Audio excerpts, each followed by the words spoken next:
Assalamualaikum dan salam sejahtera diucapkan. Saya Muhammad Azharuddin bin Zulkifli bernombor bateri D202010921006. Okey, baiklah, untuk dalam subjek metodologi dan kajian ilmiah ini, saya telah mengambil tajuk ritual dalam tarian kuda kepang. Kita beralih kepada isi kandungan. Okey, dalam isi kandungan ini kita mengandungi 3 bab, iaitu bab pertama kita akan menerangkan pendahuluan, latar belakang, permasalahan kajian, persoalan kajian objektif, batasan, kerangka teori dan juga kepentingan teori. Okey, dalam bab 2 pula kita akan pergi kepada pengenalan, definisi konsep, falsafah yang mendasari, dan bab ketiga iaitu bab yang terakhir ialah konsep kualitatif dan juga pengumpulan data. Okey, Hall pada tahun 1967 pernah juga menyatakan bahawa kuda kepang di tanah Jawa bahawa tarian seumpama ini mempunyai nama yang berbeza mengikut daerah-daerah tertentu. Okey, baik, contohnya Jawa Barat dikenali sebagai kuda lumping dan juga Jawa Timur dikenali sebagai jarang kepang ataupun di jaranan. Okey, ini bermakna kat Jawa Timur dia ada 2 panggilan nama lah. Latar belakang kajian. Harsojo 1966 mengatakan bahawa ritual ialah perkara yang berkaitan dengan tata cara atau kaedah dalam sesuatu upacara keagamaan dan sebagainya. Tetapi berdasarkan Koitrajaningat pula pada tahun 1980, dia juga mengatakan bahawa ritual terhasil setelah keinginan manusia untuk mencari hubungan dengan dunia yang gaib kerana berdasarkan fitrah manusia yang mempunyai emosi keagamaan. Dan permasalahan kajian ingin tahu unsur ritual dalam ritual kuda kepang yang bertentangan dengan agama.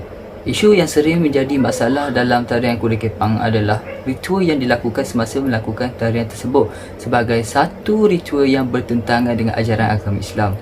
Hal ini kerana jika tarian ini mereka iaitu penari seolah-olah tidak sedar dengan gerakan yang mereka lakukan. Ditambah pula mereka dikawal oleh dalang yang memegang cemeti. Yang kedua, kurang menitik beratkan teori ritual dalam kuda kepang. Permasalahan ini tercetus setelah tarian kuda kepang yang dilakukan itu tidak menerapkan unsur-unsur ritual semasa persembahan tersebut berlangsung. Persoalan kajian terdiri pada yang pertama, iaitu adakah teori ritual diterapkan dalam tarian kuda kepang? Yang kedua, adakah tarian kuda kepang bertentangan dengan ajaran agama Islam? Dan objektif dalam kajian ini ialah menjustifikasikan teori ritual dalam seni persembahan kuda kepang. Yang kedua, mengenal pasti punca dan sebab ritual dalam tarian kuda kepang bertentangan dengan agama Islam. Dan yang terakhir, batasan kajian. Kajian ini cuma dibatasi satu bidang saja, iaitu ritual. Tetapi ianya bukanlah ritual semata-mata kerana ritual ini memberi makna yang sangat umum. Pengkaji turut mendapati bahawa ritual ini mempunyai pelbagai jenis dan caranya yang tersendiri, iaitu ritual perubatan, ritual keamanan dan juga ritual kepercayaan. Menurut Marshall Elliot, sebagaimana dikutip oleh mahasiswa Davamori, menyatakan bahawa ritual adalah sesuatu yang mengakibatkan suatu perubahan ontologis pada manusia dan mentransformasikannya pada suatu kebenaran yang baharu.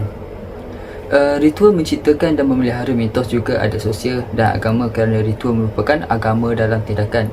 Sebagai kata sifat, ritual adalah dari segala yang dihubungkan atau disangkutkan dengan upacara keagamaan seperti upacara kelahiran, kematian, pernikahan dan juga ritual sehari-harian untuk menunjukkan diri kepada kesucian sesuatu penuntut diberlakukan secara khusus. Baiklah, kepentingan teori dalam kajian ini ialah pengkaji telah memilih satu kaedah dan akan menggunakan kaedah tersebut dalam membuat penyelidikan dan analisis terhadap bahan media cetak, iaitu tesis. Penggunaan kaedah ini sebenarnya tertumpu pada ritual tarian.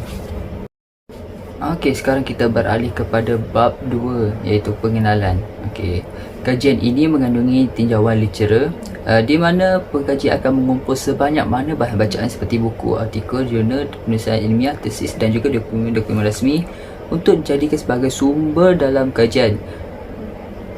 Kajian literatur sebenarnya merujuk kepada rujukan yang sistematik dan maklumat yang terpilih dalam sesuatu literatur yang relevan untuk dengan tajuk yang telah dikaji oleh pengkaji.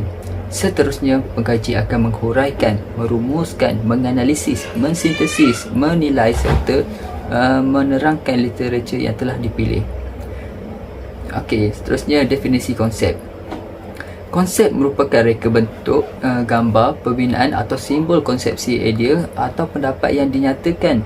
Bukan itu saja, konsep merupakan sebuah idea abstrak atau simbol mental ada kalanya dijelaskan sebagai unit pengetahuan dibina daripada unit lain yang bertindak sebagai ciri-ciri konsep.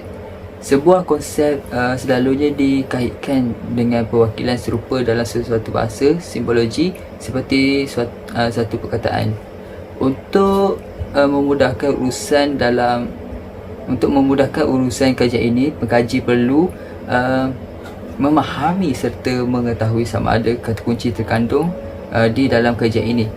Ini juga secara tidak langsung telah memudahkan urusan pembaca untuk mengetahui makna tersebut dan memudahkan urusannya. Bab 3.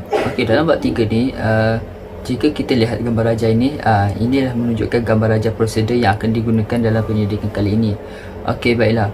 Dalam penyelidikan kali ini, yang pertama saya akan melihat, mencari dan mengkaji ritual kuda kepang. Seterusnya kita akan buat tinjau lecturer, kemudian melihat tontonan ritual kuda kepang secara dengan lebih terperinci lah. Dan kita akan pecahkan kepada dua, iaitu yang pertama temu ramah wakil pemain kuda kepang ataupun temu ramah pensyarah yang berpengalaman lah dalam hal dalam ritual kuda kepang ini. Dan seterusnya kita akan merekod video dan suara ketika temu ramah, menganalisis data dan interpretasi hasil kajian. Dan yang terakhir, konsep kualitatif. Okey, bagi menyempurnakan kajian ini, pengkaji telah menggunakan kaedah kualitatif, iaitu melakukan suatu pendekatan induktif di mana data-data yang diperoleh akan dikumpulkan bagi memahami apa yang pengkaji telah kaji. Pengkaji juga telah menggunakan pelbagai kaedah pendekatan kualitatif seperti melakukan tinjauan serta temu bual. Oleh itu, dalam tarian kuda kepang kita dapat melihat ritual yang berlaku yang ketika pementasan berlangsung. Okey, seterusnya kumpulan data. Temu ramah pemain kuda kepang. Okey, dalam kajian ini dilakukan supaya pengkaji dapat melihat dan mendengar dengan mata dan telinga sendiri untuk mengetahui tarian kuda kepang dengan lebih dekat. Temu ramah ini akan dilakukan dengan orang yang lebih berpengalaman. Oleh itu, pengkaji dapat menilai sendiri ritual dalam kuda kepang dengan lebih terperinci. Pengkaji juga ingin menjustifikasi teori ritual dalam seni persembahan kuda kepang. Okey, baiklah. Untuk yang terakhir sekali, bagi menganalisis data. Pengkaji akan menemu ramah, kemudian merekod hasil temu ramah itu. Rekod yang telah dirakam oleh pengkaji akan dianalisis dalam kajian ini secara lebih terperinci dan mendalam. Menggunakan kaedah kualitatif, data yang dikaji sehingga jelas akan diceritakan di dalam kajian dengan panjang lebar. Itu saja daripada saya. Sekian, terima kasih.